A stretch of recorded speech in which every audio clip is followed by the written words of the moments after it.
Սիրելիներ փառք Տիրոջը։ Ես գլուխիցելով խոսում։ Մենք դեպի դեպքեր որ մեզ հրավիրում են հարսանիքի, չէ՞։ Գնում ենք հարսանիքի տուն ու նույնիսկ որ ծանոթանում ենք այնտեղ ինչ-որ մեկի հետ ու հարց ենք տալիս այդ անձնավորությանը։ Դու հարսի կողմից ես բարեկամ թե Մեսայի կողմից։ Պատկերացրա գնացել ես հարսանիք, ծանոթացել ես ինչ-որ մեկի հետ ու հարց ես տալիս, դու հարսի կողմից ես բարեկամ թե Մեսայի, նա էլ ասի ես լարնետվագով իմ օրգուրի տղ եմ։ Ես ասի, բա դու ինչ գործ ունես ստեղ։ Դու սալ ստեղից գնա, ստեղ կամ հարսի բարեկամներն են կամ Մեսայի։ Սիրելիներ, ես ասում եմ, որպես մենք մի հատ հարց տանք։ Այսօր ես Հիսուսի ինչն եմ։ Հիսուսն ով է ինձ համար։ Եթե ես Հիսուսի հետ կապ չունեմ, ես ինչ գործ ունեմ իր տան մեջ։ Ես ինչ գործ ունեմ իր ընտանիքի մեջ։ Սա կարևոր հարց է։ Եվ ես ուզում եմ, որ ցանկացած անձնավորություն այս հարցի վրա մտածի։ Տիրոջով ես ուզում եմ Սուրբ գրքից մի հատված կարդամ, որ գրված է Երեմիա մարգարեություն 13-րդ գլուխ առաջին խոսքից մինչև 11 խոսքը։ Ասում է, Տերը ինձ այսպես ասեց. գնաք ես քթանեք գոտի առ ու մեջքդ կապի, եւ դա ջուրը մի մտցնի։ Ուստի Տիրոջ խոսքի համաձայն գոտին առա ու մեջքս կապեցի։ Երկրորդ անգամ Տիրոջ խոսքը ինձ եղավ ասելով, այն ծախու առած գոտին, որքու մեջքդ է առ ելիր Եփրատ գնա եւ այնտեղ վեմի անցքի մեջ պահի։ Եվ ես գնացի եւ նրան Եփրատի եզերքը պահեցի, ինչպես որ Տերը ինձ պատվիրեց։ Եվ շատ օրերից հետո Տերը ինձ ասեց. ելիր Եփրատ գնա, այնտեղից առ այն գոտին, որ քեզ հրամայել է, որ այնտեղ պահես։ Ես էլ Եփրատ գնացի ու փորելով գոտին այն պահված տեղից առա, բայց գոտին փտել էր ու ոչ մի բանի պետք չէր գա։ Եվ Տիրոջ խոսքը ինձ եղավ ասելով. Հուդայի հպարտությունը ու Երուսաղեմի մեծ հպարտությունը այսպես պիտի ավերեն։ Այս չար ժողովուրդը, որ իմ խոսքերս լսել չեն ուզում, ու իրենց սրտի կամակորությունով են քայլում, օտար աստվածների ետևից են գնում, նրանց ծառայություն անելու եւ նրանց երկրպագություն անելու համար, այդ անպիտան գոտիի պես պիտի լինեն։ Որովհետև ինչպես մարդը գոտին իր մեջ կկապե, Իսրայելի բոլոր տունն ու Հուդայի բոլոր տունը ինձ այսպես կապել էի, ասում է Տերը, որպեսզի ինձ ժողովուրդ լինեն, նաեւ անուն, եւ փառք, եւ պարծան, բայց նրանք մտիկ չարեցին։ Սիրելիներ, փառք Տիրոջը։ Երբ որ մենք կարդում ենք այս հատվածը, մենք տեսնում ենք, որ Աստված մի հատ պատգամ էր ուղարկում Իսրայել ժողովրդին։ Եվ Աստված իր նպատակն էր ներկայացրել Իսրայել ժողովրդին, ներկայացնել, որ ես ուզում եմ, որ դուք ինձ համար անուն լինեք, փառք լինեք եւ պարծան լինեք։ Եվ Աստված մի հետաքրքիր բան օգտագործեց Երեմիա մարգարեի կյանքում։ Երեմիային ասեց, գնա քեզ համար մի հատ գոտի ա, ու այդ գոտին կապիր մեջքդ։ Եվ Երեմիան ասում է, գնացի գոտին առավ, կապեցի մեջքս, եւ Աստծո խոսքն ասեց, որ ջուրը չմտցնես այդ գոտին։ Եվ ասում է, այդ գոտին ես ջուրը չմտցրեցի։ Ասում է, շատ որոշ ժամանակ հետո Տերը ինձ ասեց, գնա այդ գոտին Եփրատի եզերքում թաղիր։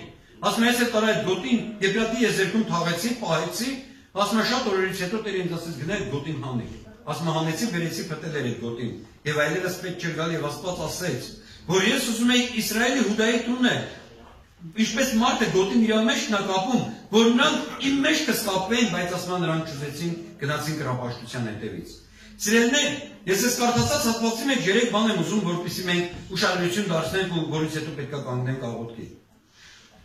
Առաջին բանը, որ Աստված ասում է, որ Երեմիա, գնա մի հատ գոտի առ այդ գոտին կապիր մեջքը։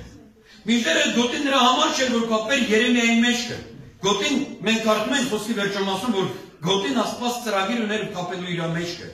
Երեմիան հզոր մարդ էր, շատ օրհնյալ անձնավորություն էր, Աստծո մարգարե էր, եւ իմացած մարգարեներից ամենաշատ հալածան կրած մարգարեն էր։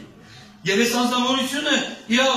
ամբողջ կյանքը իրացած այն մանուկ հասակից, որ ինքը տրվել էր Աստծուն ծառայություն անելու, բացի Աստծու համար, Աստծու փառքի համար, տառապելուց, տանջվելուց, դժվարությունների հանդիպելուց այս անձնավորությունը լավ օրեր չտեսավ։ Կյանքի վերջամասը լավ օրեր տեսավ այն Իսրայելից հեռու, որ այս անձնավորության համար շատ դժվար էր, արդեն Եգիպտոս էր գնացել այս անձնավորությունը, որտեղ իր համար շատ դժվար էր հայրենի երկրից հեռու, դուք մեզանից ավելի լավ կհասկանաք ինչ եմ ասում սիրելիներ։ Բայց այնուամենայնիվ մի բան եմ ուզում ասեմ, որ պետք չի, որ գոտին շրջապատի մարդուն, գոտին Աստծո համար է։ Եվ առաջին բանը, որի մասին ես այսօր ուզում եմ խոսեմ, դա մարդահաճո չլինելն է։ Աստծո մարդը պետք է չհաճեցնի մարդկանց, Աստծո մարդը պետք է հաճեսնի Աստծուն։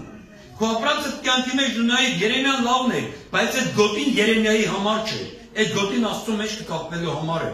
Դու քո ապրածը կյանքի մեջ նայիր, մարդուն ես հաճելի, թե Աստծուն ես հաճելի։ Քո ապրածովը, քո արարքներով ուզում ես երևաս մարդկանց առաջ, թե Աստծո առաջ։ Երբեմն դառնում է, որ ինչ-որ միտեղ մենք մեզ լավ չենք պահում, մեզ լավ չենք դրսևորվում, լավ չենք դրսևորում։ Ու նայում ենք մեր 4 բոլորը լավ է, մի հատ հավատացյալ չնկատեց ասում են։ Բայց չէ, պետք չի որ մենք հավատացյալներին հաշիվ տանք մեր ապրածով։ Պետք չի որ մենք մեր, ես չգիտեմ, մեր ապրած կյանքի համար հաշվետու լինենք մարդկանց։ Աստծո խոսքը ասում է, որ դու քո ապրածովը հաշիվ ես տալու Տիրոջը։ Եվ այսօր ես ուզում եմ սիրելի հոգի, դու նկատի ունենաս, որ թեև լավ մարդ էր Երեմիան, բայց պետք չի նրան հաշիվ տալ։ Թեև լավ մարդիկ են մեզ շրջապատած, մեր եկեղեցում շատ լավ մարդիկ կան, բայց նրանց պետք չի հաշիվ տալ։ Մեր ապրածի համար մենք հաշիվ ենք տալու Տիրոջը։ Այսօր մենք կարանք մարդկանց խաբենք։ Ես կարամ կեղծավորաբար Աստծո խոսքը ասում է, Պողոս առաքյալը Տիմոթեոսին գրում է 3-րդ գլխի առաջին Տիմոթեոս, ասում է, որ իմացիր, որ վերջին օրերը չար ժամանակներ են գալու։ Եվ այնտեղ թվարկում է մարդիկ լինելու են հպարտ, հայոյիշ, ծնոտներին աննազան, անհաշտ, հանդուգն, գոռոզ, դաժան։ Եվ վերջամասում ասում է, դրանից հետո ասում է, որոնք որ աստվածպաշտության կերպարանքը ունեն, բայց նրա զորությունը ուրացած են։ Այս խոսքերը չի վերաբերվում անհավատներին, սիրելիներ։ Այս խոսքերը վերաբերում է հավատացյալներին, որոնք որ ձև են անում, որ իրանք Աստծուն պաշտով են, որ կերպարանքը կա, որին પર իրանք աստվածպաշտության մեջ են, բայց Աստծո խոսքն ասում է զորությունը ուրացած են։ Պետք չի, որ մենք հաճեսնենք մարդկանց, մենք պետք է Աստծուն հաճելի ապրենք։ Աստծուն, երբ որ ես ուզում եմ հաճելի ապրեմ, ես Աստծուն հաճելի կապրեմ այն ժամանակ, երբ որ մոտ ընդհանրապես մարդ չկա, երբ որ ես մենակ եմ։ Իմ ապրածս, իմ արածս փառավորում է Տիրոջը, թե չի փառավորում Տիրոջը։ Սա շատ կարևոր է։ Երկրորդ բանը, որ ուզում եմ ասեմ, Աստծո խոսքն ասում է,